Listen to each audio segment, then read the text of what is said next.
যে রাজনৈতিক দলগুলো অন্তর্বর্তীকালীন সরকারকে ব্যর্থ করার জন্য কাজ করছে, এটা অত্যন্ত মারাত্মক একটা অভিযোগ।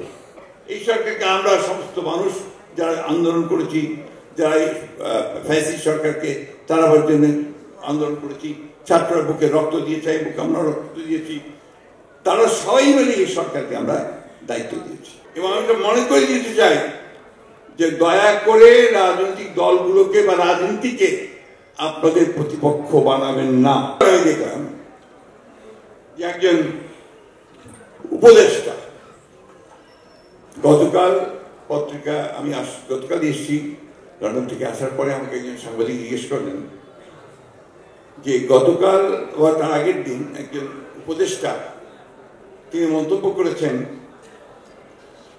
যে রাজনৈতিক দলগুলো অন্তর্বর্তীকালীন সরকারকে ব্যর্থ করার জন্য কাজ করছে।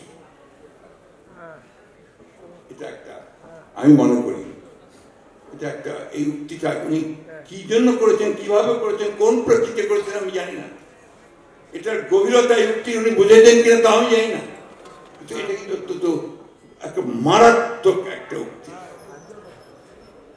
এই সরকার অন্তর্বর্তীকালীন সরকার, এই সরকারকে আমরা সমস্ত মানুষ যারা আন্দোলন করেছি, যারা ফ্যাসিস্ট সরকারকে তাড়াবার জন্য আন্দোলন করেছি, ছাত্ররা বুকে রক্ত দিয়েছে, এই বুকে আমরা রক্ত দিয়েছি, তারা সবাই মিলে এই সরকারকে আমরা দায়িত্ব দিয়েছি।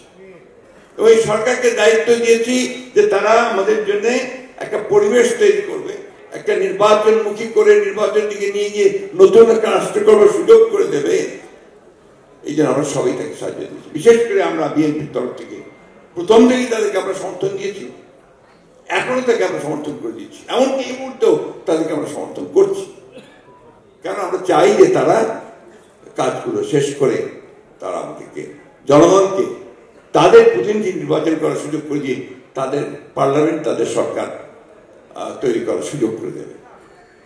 কিন্তু যখন এই কথা বলেন যে রাজনৈতিক দলগুলো অন্তর্বর্তীকালীন সরকারকে ব্যর্থ করার জন্য কাজ করছে, এটা অত্যন্ত মারাত্মক একটা অভিযোগ।